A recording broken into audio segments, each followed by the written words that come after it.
how they wear their badge like a plastic crown, how they're sticking to a story of which they are now bound.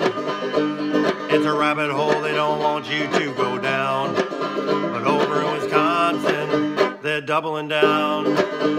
Hello everybody, this is Eric Jose on Making a Murderer on YouTube. I cover the Stephen Avery and Brendan Dassey cases, but also as time passes I've been covering other cases such as the Staircase or OJ and many wrongful convictions of youth.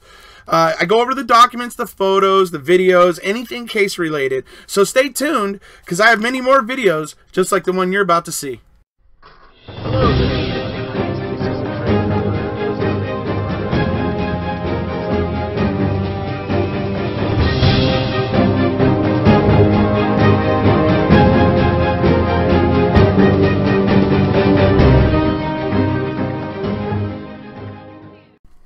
Hello there everybody, how you doing? Here today to do a pretty quick video, but it's interesting to me. Somebody sent me a clip today of a call to dispatch by a guy named Leo R, and he actually reports Teresa coming to his door on the 4th of November and knocking on his door and asking if he knew where a house was in the area. He felt pretty sure that it was Teresa, and you know, he was saying, because I've been seeing her picture on the news and stuff, it really looked like her and all that sort of stuff, right? Now, is it possible that it's a dead-end lead? Yes, it's possible. That's absolutely possible. What's interesting to me, though, here, is Mark Wiegert basically just dismisses it. Like, he just dismisses it without even consideration, really. And you'll hear in this call that I'm about to play, you'll hear when he's talking to the dispatcher, that he's basically kind of dismissing it, which is interesting to me. Can't recall seeing anything in Queso about them talking to Leo R. But I'm going to go ahead and take a closer look at that. But I still think this call is interesting because Wiegert seems completely uninterested in this. And for me, I'm afraid I don't understand how Wiegert can be that uninterested when I know that there was something funky going on with Teresa's cell phone and voicemails were getting deleted and things like that after the 31st, after the 1st even. So that activity in itself makes me wonder, you know. And then you have this guy who claims that Teresa came and knocked on his door asking for directions to a house in the area he lived. Now, like I said, is it possible it's a dead-end lead? Yes, but should Wiegert have been so dismissive of it? That's kind of my other question. So I'll go ahead and play the clip for you now, and we'll come on back. Sheriff's Department. Yeah, I'm calling with, I might have some information for you on this young lady you're searching for.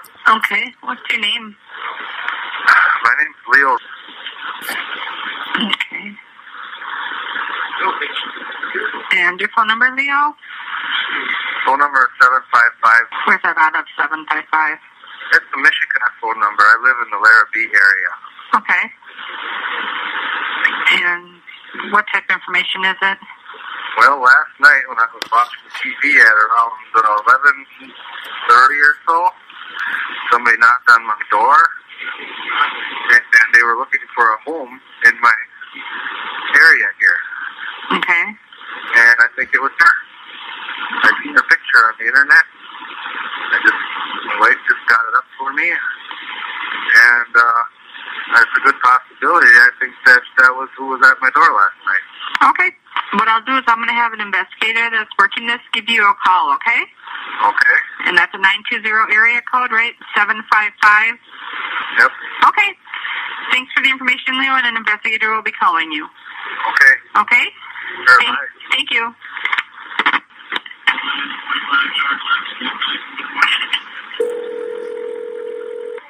Hi, it's Mark. Hey, Mark, it's Lori. Yeah.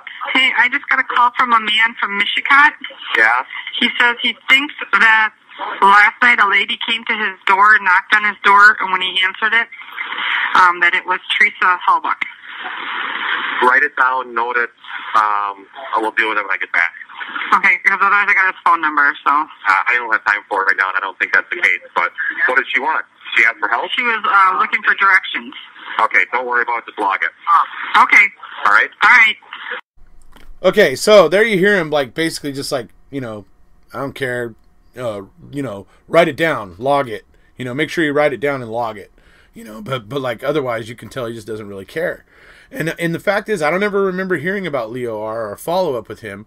I'm going to go look a little deeper into Queso, as I said, and see if there's anything there. You know, but obviously this was a call to Calumet Sheriff's Office, so I had the Manitowoc Sheriff badge up there, but you guys get the point. It's something I've used for dispatch calls in the past, so it kind of that's why I used it. Anyway, it's, you know, him, I mean, he just seems so uninterested, doesn't care, and like I said, I'm going to be going looking, but I really don't remember a Leo R being talked to in Queso, but maybe it's there, maybe I just, you know, missed it the first, you know, 100 times around, but anyway, it's possible. There's a lot of pages there, and you know, and there's a lot of information to absorb, so maybe if it was a little snippet somewhere on one page, I might have missed it, so I'm going to go ahead and take a closer look.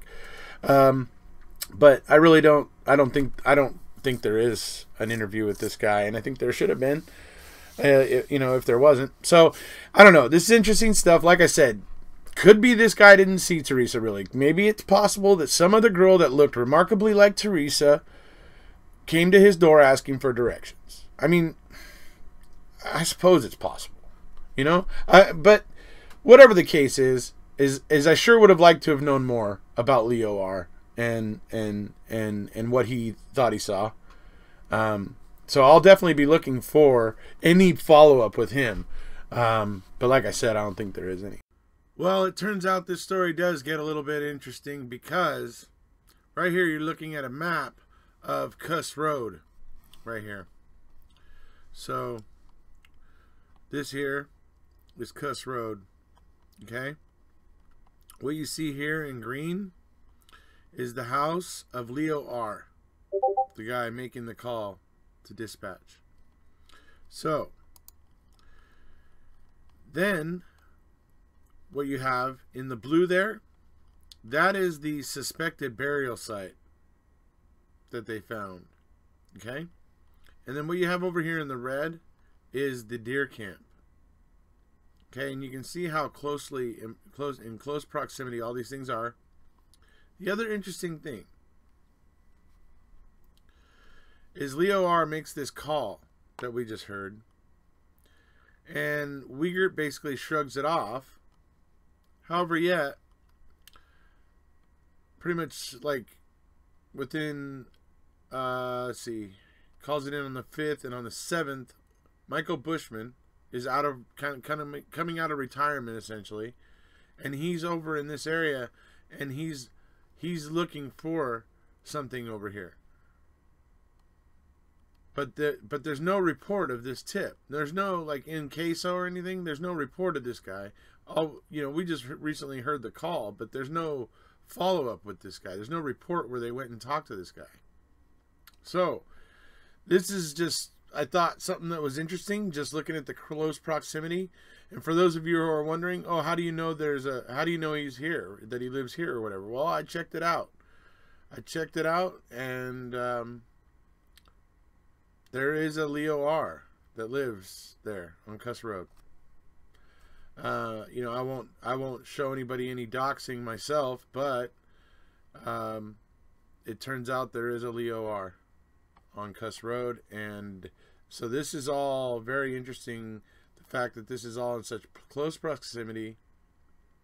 We have Michael Bushman, retired police, retired sheriff, Ken Peterson's, one of Ken Peterson's really good friends, who comes out of retirement, and he's over in this area looking for something on the 7th, and then finds this, I believe is what they're talking about. It's just interesting how close together all these things end up being. Just, I just find it interesting. So, anyway, that is the update for this. Thought I'd share that with everybody. Alrighty there, folks. So, I literally came upon this hours after the first version of this video that I did.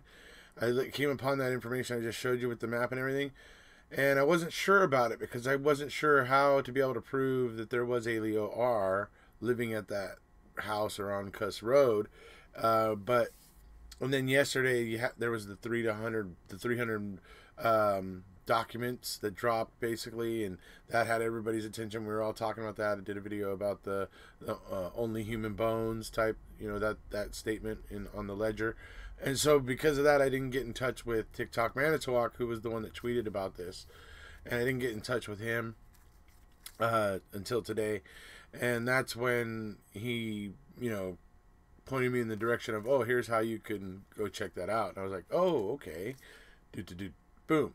There it was. So, I saw it. There is a Leo R that lives there on Kuss Road at the address. It's, that's what's going on. So, it's interesting that all those things are so close together. It is interesting that Michael Bushman is for some reason coming out of retirement, and he's poking around that same area 2 days later, one day before the bones are found. It's just some little interesting coincidences. I'm not saying that I'm not saying it's like boom, smoking gun or anything like that. I'm just saying just some odd little things that seem to be happening, particularly around Kuss Road and the quarries, that is just completely unexplained when it comes to the state and its narrative and whatever. So, anyways, that's basically about it for this video, folks. I hope you, found that little update informative. I didn't want to update this video until I could really verify that information, and it turns out there is, like I said, there is a Leo R there on Kuss Road, and so make of that information what you will. If you haven't already, please hit subscribe, and we'll see you.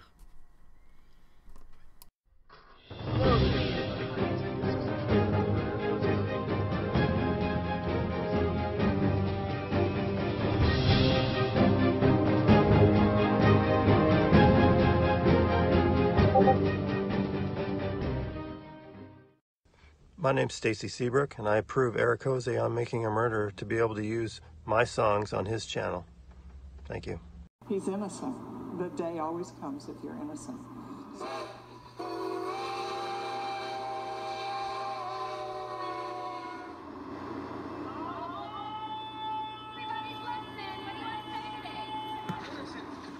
Get on the train before it leaves the station. Wisconsin versus Avery, a complete fabrication. Get on the train before it leaves town.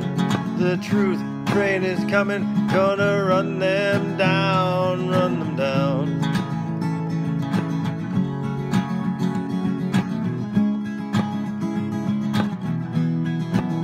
And we all know Stephen and Brendan were blamed, but it does not take a brain surgeon to see that they were framed. And yes, we know what this was about. The civil suit, the settlement, they did not want to pay out, want to pay out.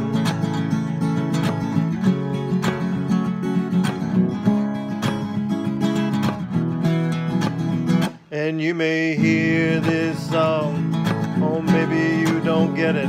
I suggest you look up TikTok Manitowoc on Reddit. There you will find trial transcripts, evidence files, and reports, and you will start to fathom the corruption within the courts. And as you shake your head because everything seems demented, you will find yourself in company of 3 unbanked judges that dissented. But don't you worry, you're not going insane. You just happen to sit down on Zellner's Truth Train. Get on the train before it leaves the station. Final destination, inevitable exoneration. Get on the train before it leaves town. The truth train is coming, gonna run them down, run them down.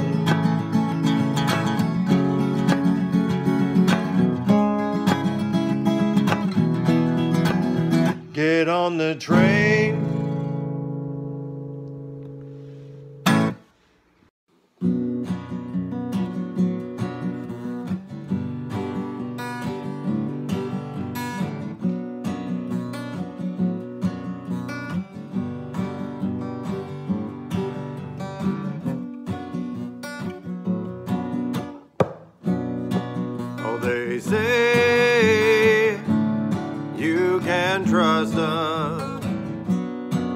Oh, but they use the badge for an illusion of justice. Oh, they say you can trust us. Oh, but they use the flag for an illusion of justice.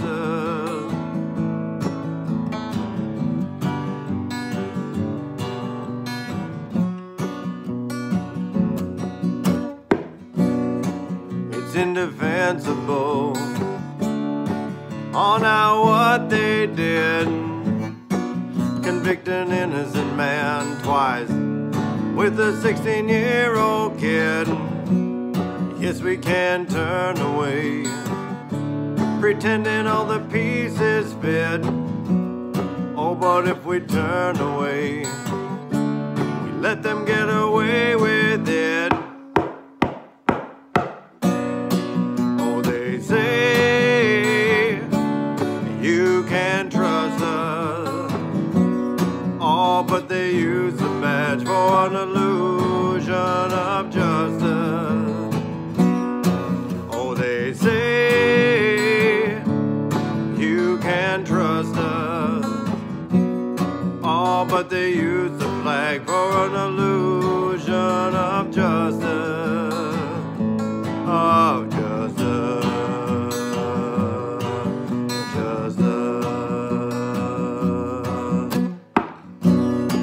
We need a wrecking crew to tear this whole case down. Oh, did you hear the news? There's a new sheriff in town. Not the need touching one, not the one supported by them clowns. Oh, the superhero one. She's gonna tear that house of cards down. Oh, they say you can trust us. Oh, but they use the badge for an illusion of justice. Oh, they say you can trust us. Oh, they abuse the flag for an illusion of justice. Oh, of justice. Justice. We need a wrecking crew